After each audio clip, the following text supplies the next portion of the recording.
Otfrīds Preislers, mazais spociņš.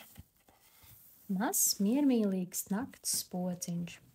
Eilenšteinas pilī kopš seniem laikiem dzīvo spoks. Patiesībā mazs, miermīlīgs nakts spociņš, kas nedara neko ļaunu, ja vien viņu nekaitina. Pa dienu mazais spociņš guļ kādā lādē pils bēniņos, bet pamostas tikai pusnaktī. Tieši tad, kad Eilenbergas rācnama pulkstenis sit 12. reizi.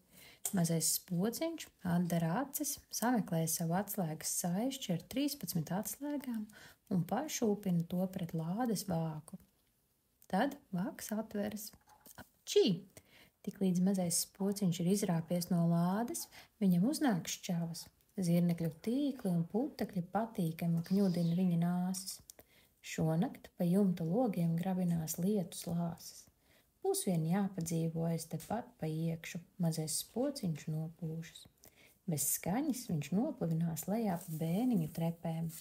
Mazais spociņš, tāpat kā visi spoki, ir viegls kā miglas lēveri. Pat visniecīgākais vējiņš spētu pacelt viņu gaisā un aizpūst prom. Taču par laimi viņam ir atslēgu saišķis. Tas dod mazajam spociņam nedaudz svaru.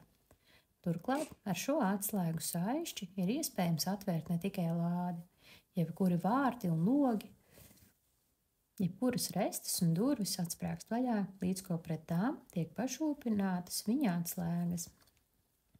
Mazais spociņš izmet līkumu pa pils muzeju. Šobrīd viņš ir nonācis bruņinieku zālē un aplūko seno laiku bruņus un aptausta lielgabalus. Vislabāk mazajam spociņam patīk dāmas un kungi, kas attēloti gleznās pie sienām. Ar daudziem no tiem viņš pirms gadu simtiņiem bijis pat personīgi pazīstams.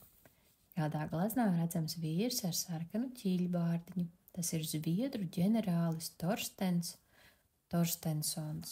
Līdz ko lietus pierimst, mazais spociņš dodas laukā un lēkā pa pils mūri.